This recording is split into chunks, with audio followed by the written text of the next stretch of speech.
Hola, ¿qué tal? Muy buenas tardes. Les damos la bienvenida el día de hoy a un evento más en el marco de este Día Internacional de las Mujeres. Y pues agradecemos a la Comisión de Equidad por la realización de estos eventos. Recuerden que toda la semana vamos a tener eventos y pues les invitamos. Muchas gracias por conectarse en este momento y pues vamos a comenzar. El día de hoy pues tenemos a una invitada que nos va a hablar sobre un tema muy interesante. Ella es Emilia Almanza Togut, que viene de la Crecida Educación Menstrual Ecofeminista. Su proyecto, nos va a hablar de su proyecto y también pues nos va a hablar con una charla titulada ¿Qué es y por qué necesitamos educación en salud menstrual? Entonces, pues, bienvenida. Primero, para conocerla un poco más, pues voy a permitirme leer su semblanza para que podamos ya iniciar con su interesante charla. Emilia Almanza es filósofa, especialista en educación y consejería en salud menstrual. Cuenta con licenciatura y maestría en filosofía y con una especialidad en políticas públicas del cuidado con perspectiva de género. Ha cursado formaciones en ecofeminismo y salud menstrual y tiene 10 años de experiencia a través de su proyecto La Crecida Educación Menstrual Ecofeminista, como educadora, como conferencista, tallerista e investigadora en salud menstrual, en historia de las mujeres y en feminismos. Entonces, pues bienvenida, Emilia, los micrófonos son tuyos y muchísimas gracias por estar aquí con nosotras. Adelante. Muchas gracias, Ana Cristina, y gracias a todo el equipo por hacer esto posible y por la invitación. Me siento muy honrada de poder estar en este espacio. Y bueno, pues voy a compartir pantalla para comenzar a dar esta charla y así continuar. A ver, díganme si lo están pudiendo ver. Ya se ve. Perfecto. Muy bien, pues esta charla se llama ¿Qué es y por qué necesitamos educación en salud menstrual? Y voy a empezar de manera al revés. Voy a empezar por qué necesitamos educación en salud menstrual y después vamos a profundizar en qué es. Y bueno, me presento nuevamente. Muchas gracias, Ana Cristina, por la presentación, de cualquier modo. Pero bueno, aquí otra vez mi semblanza. Soy licenciada y maestra en filosofía, pero realmente me di cuenta de que la educación menstrual es mi pasión y estamos abriendo brecha ya desde hace 10 años con el activismo, la investigación y abriendo espacios formativos en materia de educación en salud menstrual, a través de este proyecto que es La Crecida Educación Menstrual Ecofeminista, y así me pueden encontrar en redes. Y bueno, pues en todos los espacios educativos siempre hago una pregunta diagnóstica que se llama, pues, ¿qué sentipensares asociamos con el inicio de nuestra vida menstrual? Y aquí le llamo saquemos los trapitos al sol, ¿no? Porque esto era la frase de desvelar un secreto, pues era relacionado a los trapitos que usaban para gestionar su menstruación, nuestras abuelas, nuestras ancestras. Y bueno, en todos estos espacios ha habido una constante en las respuestas que he recibido. Y aquí podemos encontrar estas respuestas, ¿no? Que la mayoría están en rojo, que es el color como que denota una asociación más negativa, ¿no? Con palabras que significan situaciones fuertes, ¿no? Después en morado están las palabras que nos muestran ciertos mandatos, ¿no? Ciertos estereotipos que relacionan la menstruación específicamente con el aspecto reproductivo y el aspecto de ser mujer, ¿no? Como tres cosas que van de la mano, como una ecuación: menstruar, poder ser madres y ser mujer. Y finalmente encontramos en verde algunas palabras que más bien denotan algo positivo, ¿no? Atención, acompañamiento, tranquilidad, apapachos. También he escuchado la palabra alivio, ¿no? Pero en su mayoría vemos que son palabras muy fuertes: dolor, desconexión. Hay una gran desconexión también con el cuerpo, ¿no? Mente-cuerpo de las niñas, vergüenza, estigma, trauma, eventos traumáticos al inicio de la vida menstrual, miedo, asco, miedo a mancharme, incertidumbre, incomodidad, resignación, tristeza, tabú, duelo, ¿no? Por el fin de la niñez, porque se anuncia, ¿no? Ya, si empiezas a menstruar ya dejas de ser niña. Todas estas ideas que acompañan una experiencia que podemos pensar que es subjetiva y sin embargo nos atraviesa socialmente. Entonces, la idea es pues profundizar en estos talleres, en estos encuentros, en estas charlas, por qué la experiencia menstrual se manifiesta de esta manera, eh, y por qué tenemos que vivirla de este modo con tanta, con tanta connotación negativa. Entonces, vamos a ver.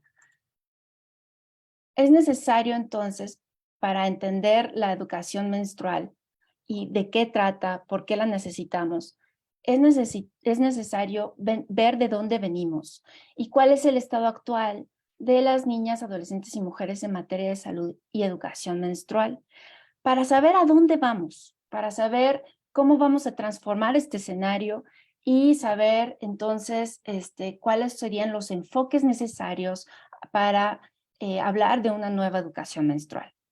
Y aquí pongo en medio esta pirámide que nos muestra cómo es que hay ciertos conceptos dentro de la educación menstrual que son necesarios comprender y distinguir, porque normalmente el enfoque todo se va hacia la menstruación. Sin embargo, la menstruación es solamente una fase del ciclo menstrual ovulatorio, que es un ciclo que es continuo, es un ciclo que comienza desde nuestra primera menstruación en la menarca y que termina unos 35, 40 años después con la menopausia. Y la salud menstrual entonces es transversal a todas estas etapas vitales. Y eso es algo que es muy importante de comprender como en esta distinción. Y vamos a ir a ello, vamos a hablar más sobre esto. Pero primero vamos a entender cuál es el estado actual de las vivencias menstruales en el mundo. Y esto es súper importante para comprender por qué necesitamos transformar la educación menstrual. Veamos. Y esta situación también arroja luz sobre esas palabras, esos sentipensares que comparten las compañeras cuando hablan de su primera experiencia menstrual. Y van a ver que no es que solamente nos pase a mí o a otra, o sea, no son experiencias aisladas, ¿no? Es lo que se llama. A ver, voy a silenciar. Ya se silenció. Ok. Entonces, vamos a ver lo que dice salió este paper que habla del contexto actual de las vivencias menstruales en el mundo, que es un paper muy interesante. Se llama Mapping the Knowledge and Understanding of Menarche, Menstrual Hygiene and Menstrual Health Among Adolescent Girls in Low and Middle Income Countries. Entonces, tiene el propósito de mapear el conocimiento y entendimiento que tienen las adolescentes cuando les llega la menstruación en países de ingresos bajos y medios. Entonces, es un metaestudio. En este metaestudio se analizó un montón de estudios alrededor del mundo y podemos ver que dice lo siguiente. Estas son las conclusiones. La mayoría de las niñas en muchos países tienen lagunas de conocimientos y conceptos erróneos sobre la menstruación, que las deja desprevenidas cuando llega llegan a la menarquia, lo que provoca miedo y ansiedad. Esto pues abona a todas esas emociones negativas que abordamos, ¿no? Madres y otras parientes mujeres y pares mujeres son sus principales fuentes de información y asesoramiento. También es una pregunta que hago constantemente y que también la principal figura, como veremos también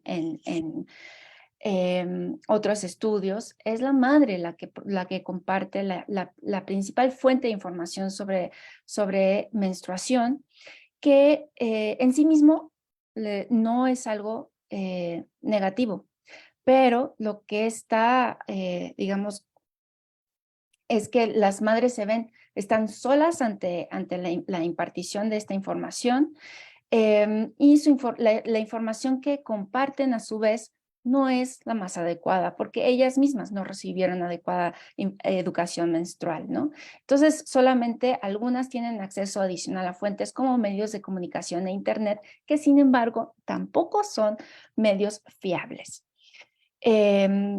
Entonces, dice, las niñas experimentan una variedad de síntomas durante la menstruación, dolores de cabeza, fatiga, que combinados con los tabús dan como resultado que no puedan participar en el hogar, en la escuela y en actividades sociales. ¿Por qué? Porque se naturalizan, se normalizan sus malestares y muy pocas mujeres, muy pocas niñas que diga buscan atención médica cuando experimentan problemas de salud menstrual.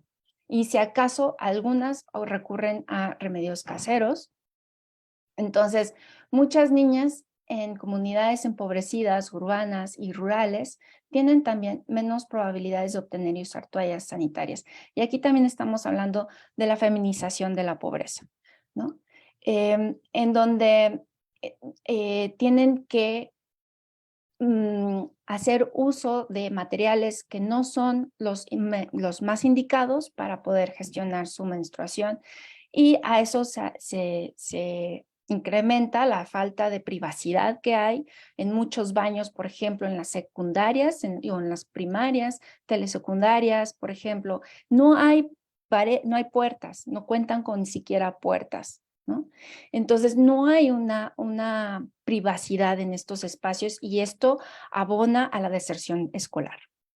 Se estima que más o menos un 30% de la deserción escolar de las niñas y adolescentes se debe a que no tienen los recursos, no están ni siquiera las instalaciones adecuadas o el acceso al agua para poder gestionar dignamente su menstruación. En otras estadísticas, como en estas cifras de UNICEF, vemos que el 43% de niñas y adolescentes en México prefieren quedarse en casa que ir a escuelas durante su periodo menstrual. Esto de acuerdo a estudios que se hicieron en Oaxaca, en Guerrero, por lo que muchas de ellas es posible que dejen de asistir a clases o interrumpan su aprendizaje.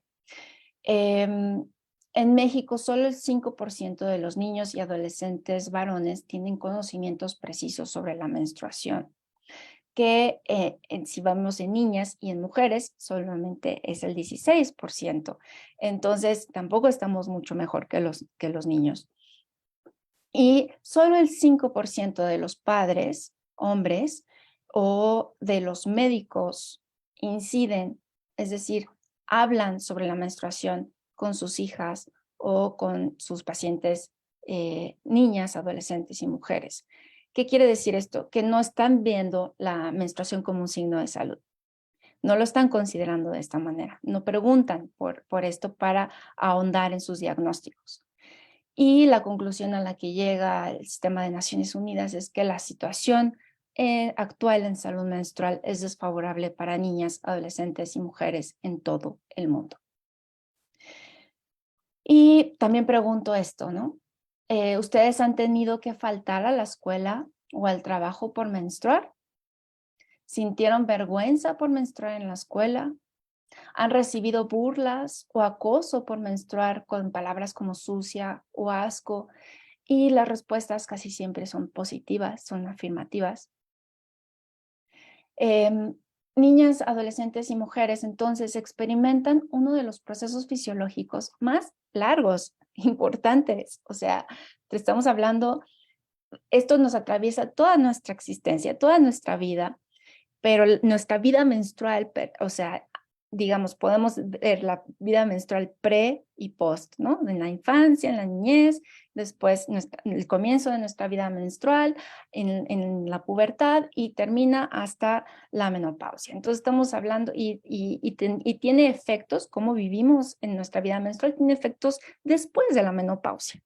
Entonces estamos hablando de que es algo transversal a nuestra vida y se vive en contextos de silencio, violencia y discriminación, lo que afecta negativamente la salud sexual reproductiva, nuestra autoestima, la autonomía en la toma de decisiones respecto a nuestro cuerpo y sexualidad, y el acceso a oportunidades educativas y laborales. Y podemos pensar, no, pues esto es en algunas zonas del planeta. Bueno, no, es en todo el mundo. Incluso en los países con altos ingresos, la mayoría de las niñas viven la menarquia con escasa información, acompañamiento y con vergüenza. Y aquí la palabra acompañamiento también es importante porque podemos tener la mejor información basada en evidencia científica, que, bueno, ni siquiera eso, con eso contamos en realidad en la educación menstrual que recibimos institucional, digamos, ni siquiera eso, pero aún si contáramos con eso, si no contamos con con el adecuado acompañamiento para la edad, para el contexto, aún vamos a tener problemas, ¿no? Y esto se relaciona con el aumento en el riesgo de un inicio temprano en relaciones sexuales e incremento de embarazos adolescentes. Está estudiado esto. Además de la exposición a prácticas futuras de sexo inseguro, infecciones de transmisión sexual y violencia sexual en las primeras relaciones. Entonces, pensemos cuántas mujeres hemos vivido violencia sexual. Y hay una relación directa con la falta de educación en salud menstrual. ¿Por qué? Esta también es una pregunta en la que hago mucho énfasis. ¿Por qué sucede esto? ¿Por qué relacionar la falta de educación en salud menstrual con tantos problemas para acceder a una vida libre de violencia y a nuestros derechos sexuales y reproductivos? Porque al estar el silenciamiento, al estar el tabú, al haber la discriminación que rodea este acontecimiento, este proceso tan importante para nuestra vida, el mensaje es que nuestra vida, nuestras necesidades vitales, nuestro placer, nuestros límites, no importa.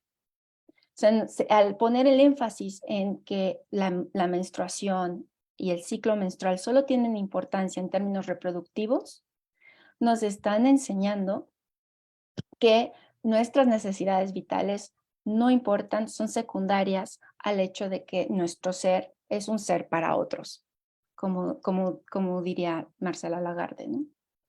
Y este ser para otros entonces se normaliza, se interioriza y esto tiene impactos muy profundos en nuestras relaciones. Y esto es algo que se interioriza en toda la población, ¿no? En los niños también. En los adolescentes. Entonces, si vemos la encuesta nacional, estas son cifras que salieron apenas hace unos meses del año pasado. Les invito a que conozcan esta encuesta, es muy interesante, tienen muchos datos muy buenos de analizar. Por ejemplo, más de la mitad dicen que desean no tener menstruación. Más de la mitad asocian la menstruación con cansancio, con enojo. Y cuando preguntamos cuáles son qué tanta información tenía cuando llegó su primera menstruación, el 69% afirma que tenían poca o nada de información.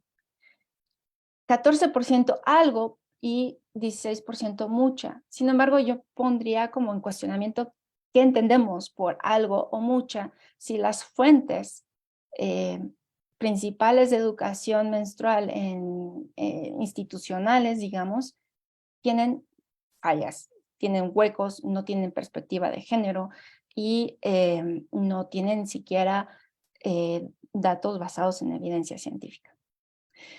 Y de nuevo, ¿con quién habló por primera vez en su menstruación? La mayoría con la mamá y con otras familiares. Entonces, estamos viendo aquí que se sigue enfatizando la educación menstrual como un asunto meramente de mujeres, que no tiene relevancia en términos políticos y públicos. Entonces, las consecuencias de la falta de educación menstrual basada en evidencia científica y enfoque feminista y de derechos humanos pues son bastante graves, ¿no?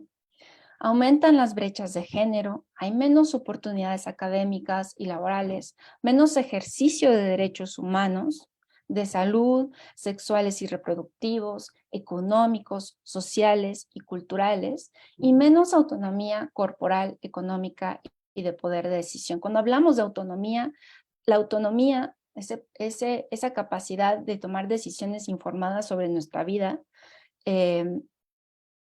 está unida. La cuestión de autonomía económica se distinguen, pero siempre van a tener que ir de la mano, ¿no?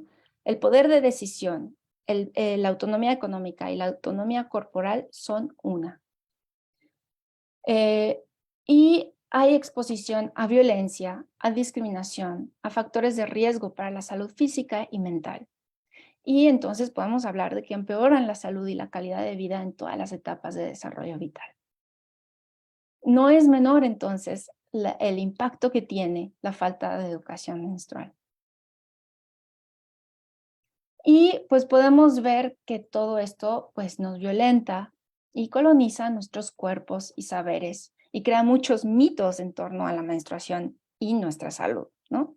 Está la invisibilización, está la naturalización de la normalización de las patologías menstruales, ¿no? Te duele, es normal. Y esto tiene mucha historia. Todos estos aspectos tienen mucha historia y han sido aspectos que podemos encontrar en la historia de la ginecología de una manera palpable, ¿no? En donde ahí se normalizó la patología. Y desde los aspectos de atención a la salud menstrual, también encontramos un escamoteo de información, ¿no? Cuando vamos en la escuela nos dicen el aspecto biológico y se acabó, y si tienen dudas, vayan con su ginecóloga o su doctor, ¿no? Y sin embargo, cuando llegamos a esos espacios, hay un escamoteo de información y también hay una infantilización. Es decir, no somos capaces no se nos considera capaces de tomar decisiones informadas sobre nuestro cuerpo y no nos indican, por ejemplo, los efectos adversos de ciertos medicamentos o ciertos tratamientos. No se ofrece alternativas, no se ofrece más opciones. Y aquí podemos ver también el problema de la hipermedicalización. El 85% de los fármacos psiquiátricos se administran a mujeres. 85%. ¿Qué tiene que ver esto? Por supuesto, totalmente con la salud menstrual. Y hay una falta de educación menstrual integral, como hemos visto, que también va de la mano con esta negación de nuestros problemas, una revictimización constante. Es que si te duele, si padeces ciertos problemas de salud menstrual, es tu culpa, no te cuidas, no, esta individualización de la salud, cuando que la salud es un problema público, es un problema de derechos humanos. Y a través de estas narrativas, también hay constantemente una reproducción de esencialismos, ¿no? de esta ecuación que les hablaba, ¿no? Mujer, madre, menstruación, mujer, madre, ¿no? La imposición de estereotipos, con la normalización, por ejemplo, del síndrome premenstrual. Hay textos de educación menstrual que incluso nos indican que el síndrome premenstrual es algo normal y esperable, cuando que no lo es, no debería de ser normalizado. Y que tienen que ver también todos estos problemas de salud con el medio ambiente en el que estamos, que no solamente es social, sino que también significa nuestra relación con todo el planeta, con el mundo en el que vivimos, que está lleno de contaminación y de lo que se conocen como disruptores endocrinos, que son sustancias químicas por medio de esta contaminación que afectan directamente la salud hormonal. Y por lo tanto vamos a presentar problemas menstruales que tienen que ver con, con los ambientes y los ecosistemas en los que vivimos. Entonces, ¿hacia dónde vamos?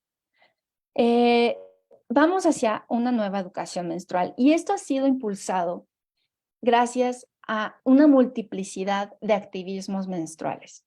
Estos activismos menstruales han sido punta de lanza, que han sido también herederos de activismos feministas, ecofeministas, civiles por la salud de la población en numerosos países, ¿no?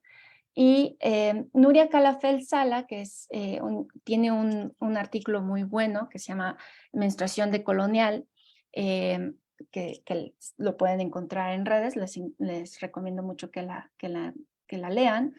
Ella habla de la educación menstrual como una práctica pedagógica colectiva y experimental, porque al final estamos abriendo brecha en esto, que ha sido construida sobre un sincretismo en el que convergen argumentos científicos, espirituales, me encanta que lo ponga también en términos espirituales, desde América Latina, desde Abya Yala, y de la salud, leídos siempre en clave feminista, ¿no?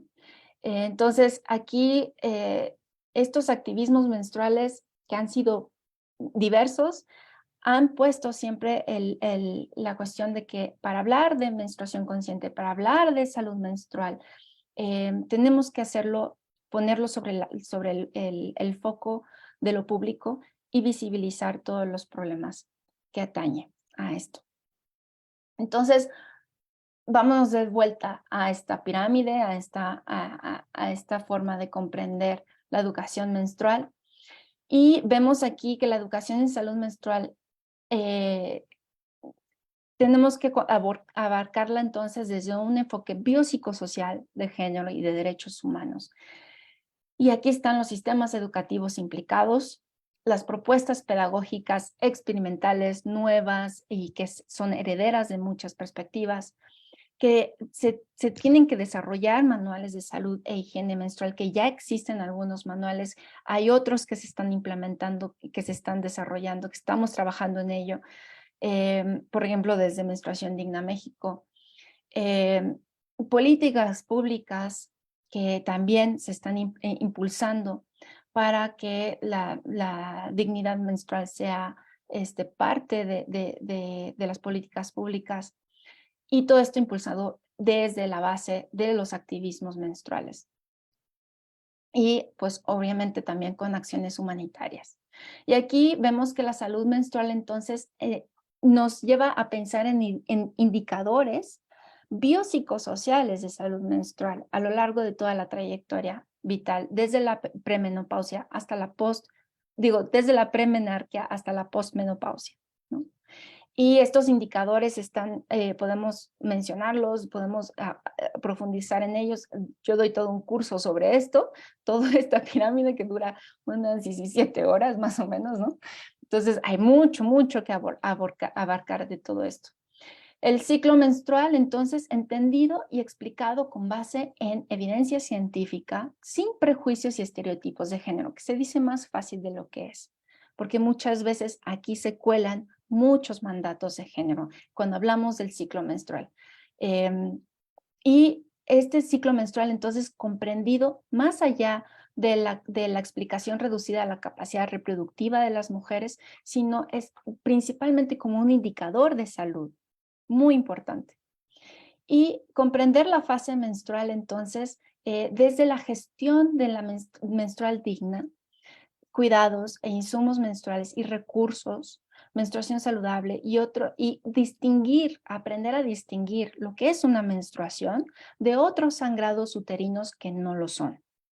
Que a veces hablamos de menstruación y pareciera que hablamos parejo de todos los sangrados uterinos, y hay que poner aquí el énfasis en que no, la menstruación es producto del ciclo menstrual ovulatorio, es decir, donde se ovula. Y entonces aprender a ver, si vamos a hablar de gestión menstrual digna, también hablar de otros sangrados uterinos y cuáles son saludables y cuáles no lo son, y por qué es necesario, o sea, es muy necesario aprender a distinguirlos.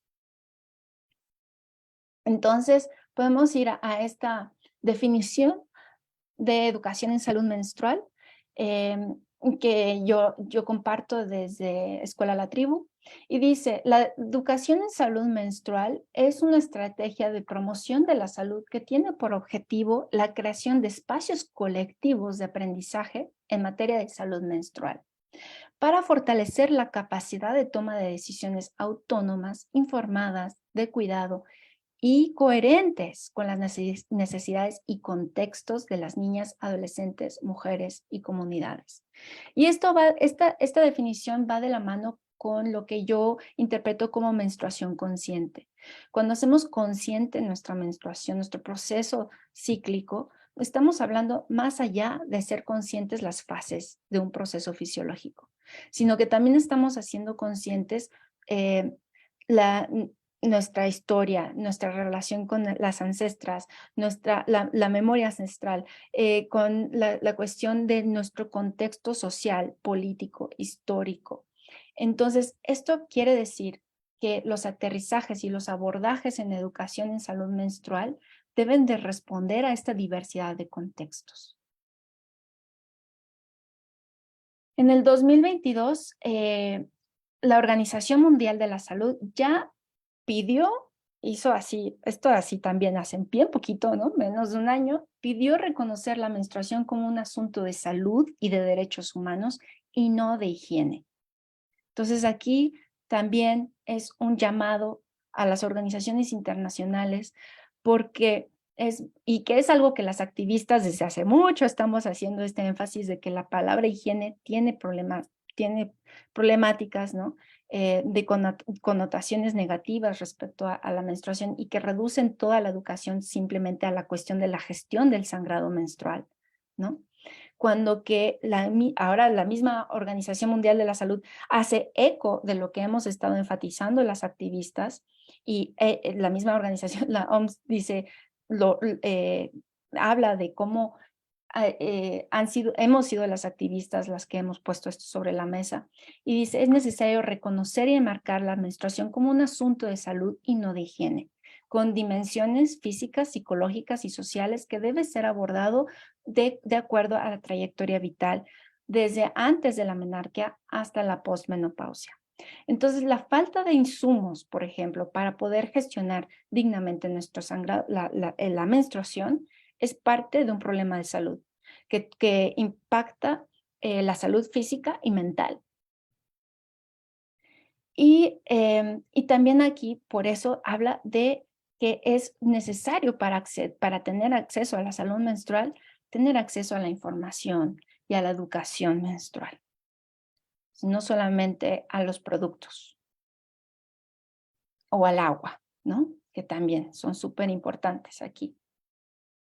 Entonces, la definición de salud menstrual a la que podemos, hay otras definiciones, hay una definición varias definiciones que hacen énfasis en otros aspectos de la salud menstrual, pero digamos que es el que está más, que abarca más y es el más difundido ahora. Sin embargo, pues vemos que salió hace bien poquito. Esta definición de salud menstrual es una evolución del término de higiene. Primero se hablaba de higiene menstrual, después se hablaba de higiene y salud menstrual, y ahora estamos dejando de lado la palabra higiene y enfocándonos en la palabra más global de salud. Y dice que es un estado de bienestar completo, que incluye los ámbitos físicos, mental y social, y no solamente la ausencia de un trastorno o enfermedad al ciclo menstrual. Entonces vamos a ver qué significa esto. Esta es una definición biopsicosocial de salud menstrual. Entonces, desde el modelo de salud biopsicosocial, podemos comprender que aquí hay una relación y hay varios papers, varios artículos que ayudan a comprender cómo se relaciona el ecosistema social con lo fisiológico, con los factores biopsicoemocionales, qué caminos de causalidad y condicionamiento hay, ¿no?, en este modelo, que es muy importante reconocer como fundamento para hablar de educación en salud menstrual. Y yo lo englobo todo este modelo, dentro de lo que conocemos como salud planetaria, que también es un concepto nuevo que une desde un enfoque, desde el enfoque ecofeminista que comparto, que une nuestros procesos de salud individuales, no solamente al aspecto social e histórico, sino también al aspecto global de lo que impacta la salud medioambiental, porque no saliéndonos de un enfoque ya no solamente androcéntrico de la medicina, sino también antropocéntrico, porque somos animales que compartimos los ecosistemas con otros seres vivos, y lo que impacte la vida y la salud de esos otros seres vivos también nos va a impactar a nosotras y nosotros. Entonces, es bien complejo esta estructura de comprensión de la salud menstrual, pero creo que es muy necesaria para abarcar desde una concepción pues que sea realmente, que responda a las necesidades y a los contextos. Entonces, de nuevo, desde este artículo, ¿no?, de Bobel y demás, dice que los requisitos para tener salud menstrual son los siguientes, ¿no? Educación menstrual, número uno, ¿no? Acceder a información precisa, oportuna y apropiada para la edad, súper importante. Y aquí yo pondría el énfasis de que la educación en salud menstrual necesitamos tenerla mucho antes de de llegar a la pubertad. Las niñas chiquitas necesitan tener educación en salud menstrual, apropiada a su edad, ¿no? Em, y, también cómo van a ser los cambios experimentados a lo largo del curso de la vida. Así como prácticas relacionadas con cuidado personal e higiene, por supuesto. Después, cuidar de nuestros cuerpos durante la menstruación de tal manera que nuestras preferencias, higiene, comodidad, privacidad y la seguridad son compatibles. Esto incluye acceder a usar materiales menstruales efectivos y asequibles y contar con instalaciones y servicios de apoyo incluidos en los servicios de agua. Aquí, por ejemplo, podemos ver la reforma del artículo 115 de la Ley General de Educación que estamos impulsando las activistas desde Menstruación Digna para que podamos acceder a insumos de gestión menstrual gratuitos en todas las escuelas. Esto tiene que ser ley. Decidir si y cómo participar en todas las esferas de la vida, incluidos los aspectos civiles, culturales, económicos, sociales y políticos. durante todas las fases del ciclo menstrual, libres de exclusión, discriminación, coerción y violencia. Experimentar un ambiente positivo y respetuoso en relación con el ciclo menstrual, libre de estigma y sufrimiento psicológico, incluidos los recursos y apoyo que necesitan para cuidar sus cuerpos con confianza y tomar decisiones informadas sobre su cuidado personal a lo largo de su ciclo menstrual y por toda la trayectoria vital. Y acceder a un diagnóstico. Esto es un temón porque desde el modelo biomédico en el que somos normalmente tratadas, nuestros problemas menstruales ahí también se normalizan. Entonces, esto es también una transformación del modelo médico y de empezar a hablar de tratamientos y estudios diferenciados para mujeres y por sexo, ¿no? Tratamiento y atención oportunos para molestias y trastornos relacionados con el ciclo menstrual, incluidos el acceso a servicios de salud apropiados y recursos, alivio al dolor y estrategias para el autocuidado. Y este artículo también nos comparte lo siguiente. El referirnos a mujeres, niñas y todas las demás personas que experimentan un ciclo menstrual llama la atención al hecho de que las personas experimentan la menstruación de manera diferente. Y gracias a sus experiencias vividas, necesidades y circunstancias. Discapacidad, edad, identidad de género, lugar de residencia, falta de vivienda, vivienda inestable, condiciones de privación de la libertad, migración, desastre, inseguridad y desplazamiento, religión, etnicidad, casta, cultura y muchos otros factores influyen en las experiencias menstruales y deben ser consideradas para satisfacer adecuadamente las necesidades en salud menstrual. Entonces, tiene que haber una visión que muestre todas las formas de opresión y los contextos distintos en los que podemos estar viviendo estas opresiones. Y dice también, alcanzar un estado completo de la salud menstrual requiere educación sobre el ciclo menstrual para toda la sociedad, incluidos hombres y niños, proveedores de atención médica y el desmantelamiento del estigma y las normas dañinas entre la sociedad en general. Entonces, no debe ser ya considerado solo un problema de mujeres. Tiene que ser considerado un problema de salud pública y de educación para toda la población. Y finalmente, el poder situar la salud menstrual en cada momento de la etapa vital. Entonces, por ejemplo, algo muy, muy importante de saber es que después de que nos llega la primera menstruación, se considera que el rango, el parámetro de lo saludable es tener menstruaciones de entre 21 y 45 días por los siguientes 3 años. Después de 3 años, el 60 a 80% ya empiezan a regularse el parámetro de la adultez, pero todavía queda un porcentaje que tarda.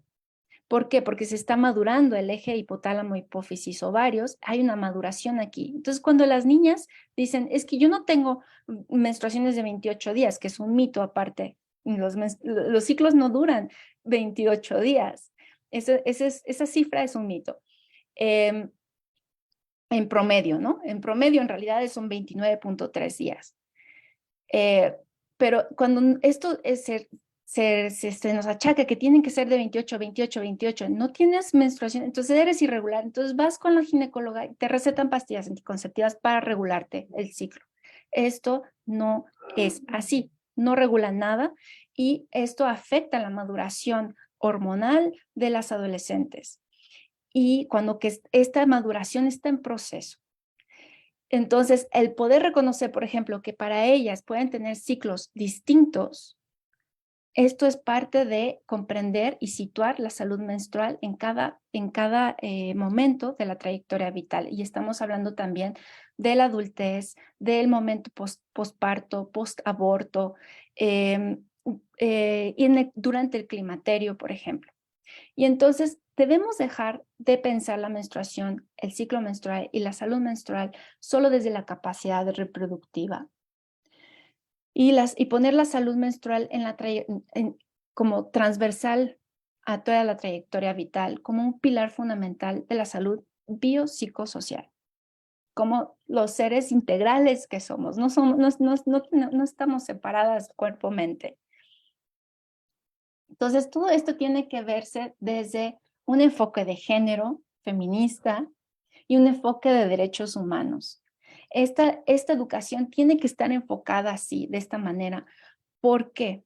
Porque si no, se nos van a colar mandatos, estereotipos de género, si no los analizamos desde un enfoque que diga, es que esto abona o al contrario, va en contra de la posibilidad de una igualdad sustantiva.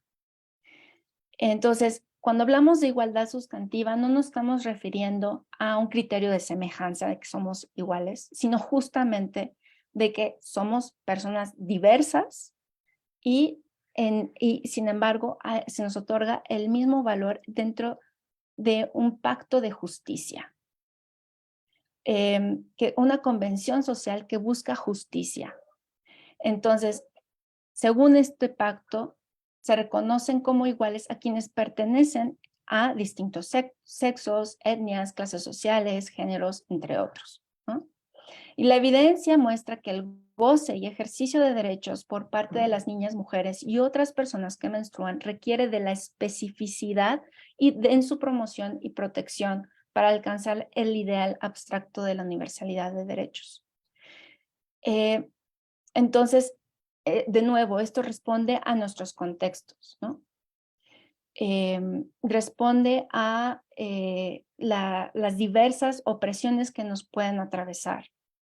Y desde ahí observar cómo es posible hacer, por ejemplo, políticas públicas, estrategias políticas para ayudar a garantizar esta igualdad sustantiva, que no la tenemos, por supuesto. Entonces estamos en lucha por ello. Entonces, la educación menstrual tiene el potencial de emancipar nuestra relación con nuestro cuerpo, con el lenguaje, el tiempo, la memoria, la relación que tenemos con la fertilidad, la medicina, mediante estas prácticas. Resignificar la menstruación en clave creativa y de salud, y no solo reproductiva. Defender el autoconocimiento, la autoexploración y la autogestión de la salud. Cuestionar la normalidad en torno a la menstruación y su patologización, y reivindicar el derecho a vivir una ciclicidad con gozo y con placer, con autonomía. Entonces, los retos, evidentemente, son conocer, o sea, ¿cómo vamos a lograr esto? Bueno, conociendo y reconociendo las desigualdades de género, los roles de género asociados a la vivencia de la menstruación, educar sin estereotipos ni mandatos de género, visibilizar la diversidad de experiencias menstruales y nombrar a las niñas, adolescentes, mujeres y otras personas que menstruan. Para esto es fundamental la distinción entre sexo y género, no son lo mismo, así como un enfoque interseccional y decolonial de las opresiones, y visibilizar las vulneraciones de derechos, discriminaciones y violencias que se viven por el hecho de menstruar. Para esto se debe partir de un enfoque biopsicosocial de derechos humanos y ecofeminista. Y promover la eliminación del tabú, por supuesto, que tiene su origen histórico, político y social, cuestionar las narrativas en torno a la menstruación que disfrazan mandatos de géneros como algo natural o biológico, porque sí, pues muchas personas pueden decir, sí, la menstruación es algo natural, pero ¿qué se esconde bajo esa etiqueta de natural? Cuestionar el rol de la ciencia en las narrativas de educación menstrual desde un enfoque biopsicosocial y promover la autonomía, el autoconocimiento y la autodeterminación de las niñas y adolescentes. Y tiene que ser esta educación accesible a toda la población especializada para cada contexto. Ya, finalmente, se requiere de una pedagogía entonces de la indignación, como decía Paulo Freire, pero también de la esperanza, ¿no? Tenemos que mostrar cómo ha sido, cómo es, pero decir, esto es algo que hemos hecho, es producto humano, no es que por menstruar vamos a ser inferiores, no, todas esas ideas son constructos que podemos desmontar y podemos transformar. Y ahí está el potencial emancipador de esta revolución menstrual. Entonces, es una educación para la emancipación, la justicia, libertad y esperanza de las niñas, adolescentes, mujeres y otras personas que menstruan para que puedan comprender sus cuerpos y a sí mismas sin temor, con amor propio, autoestima y autonomía para vivir, para decidir sobre su vida y bienestar. Y bueno, muchas gracias por el espacio y aquí encuentran mis redes y mi número de WhatsApp por si tienen cualquier duda. Y listo.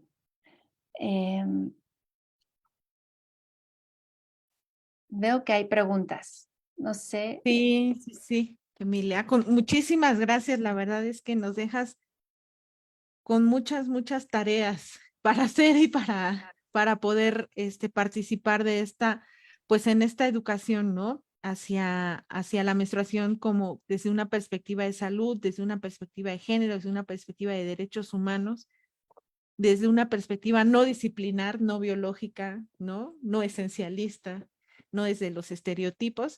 Y en efecto, mira, dicen, aquí hay muchos comentarios en redes sociales que les gustó muchísimo la charla y agradecen muchísimo que estés aquí. Bueno, eso te lo pasamos así de muchas, muchas gracias por la charla, muy interesante. Y aquí nos preguntan, te preguntan, ¿qué piensas de la iniciativa de baja por menstruación dolorosa? Y hay otra más. ¿Quieres que me espere y contestas esta primero? Ok, ¿Estás de acuerdo? sí, yo respecto a este, creo que es un tema polémico por un lado, pero también creo que es muy, muy importante.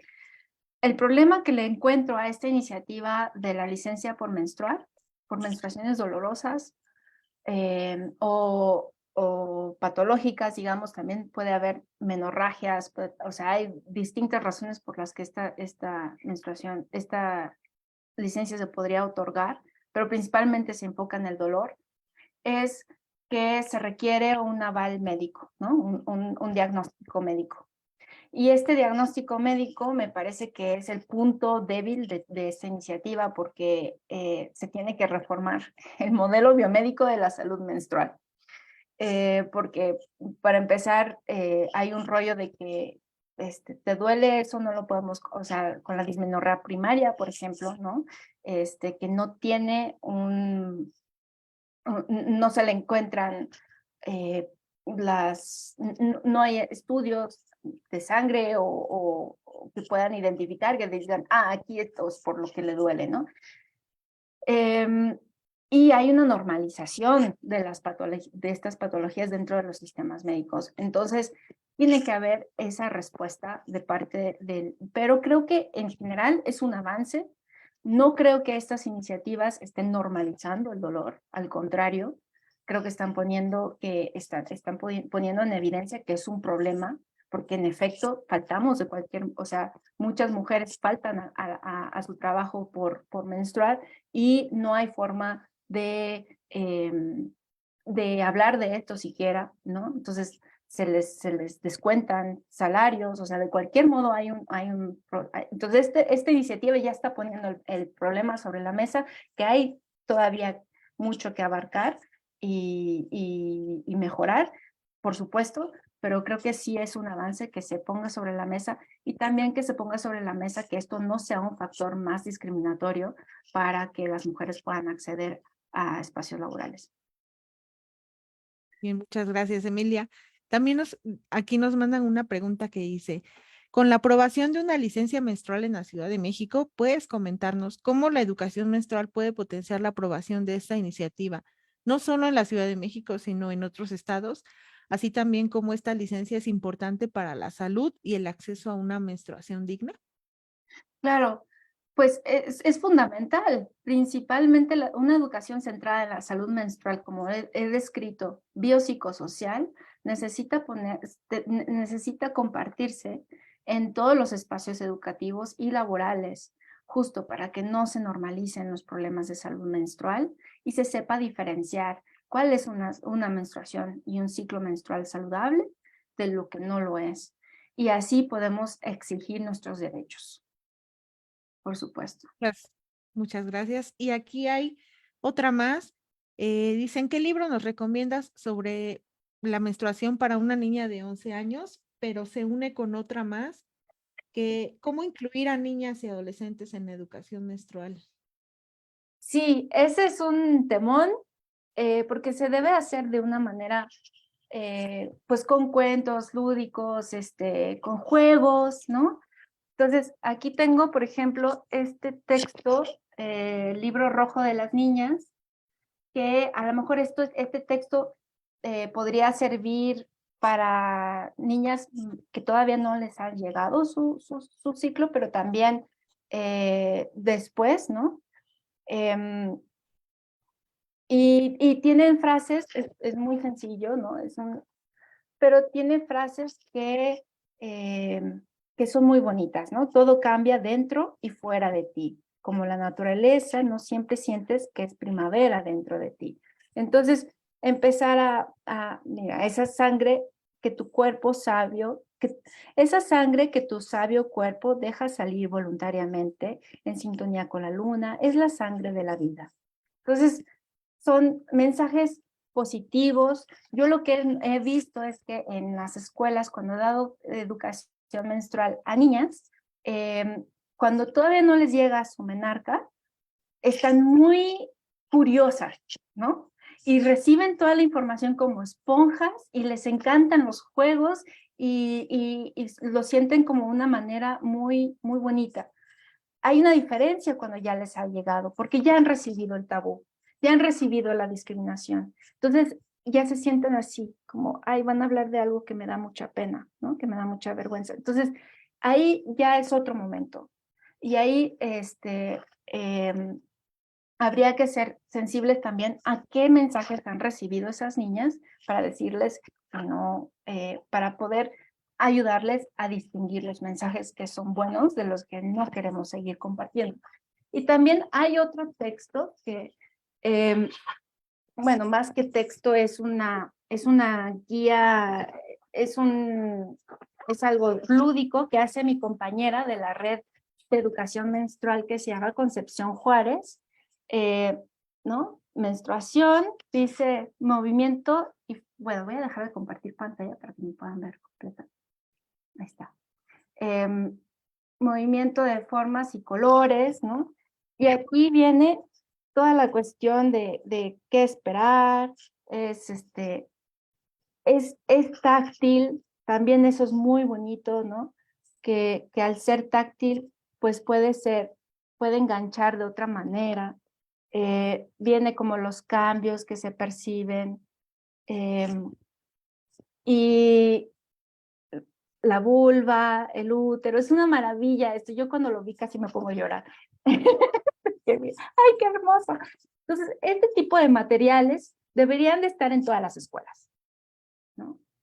Y mostrar con evidencia científica, con modelos anatómicos representativos, la vulva así que nos muestran que no tiene vellos, que está todo plano, que tienen nombres de señores sobre nuestra anatomía, ¿no?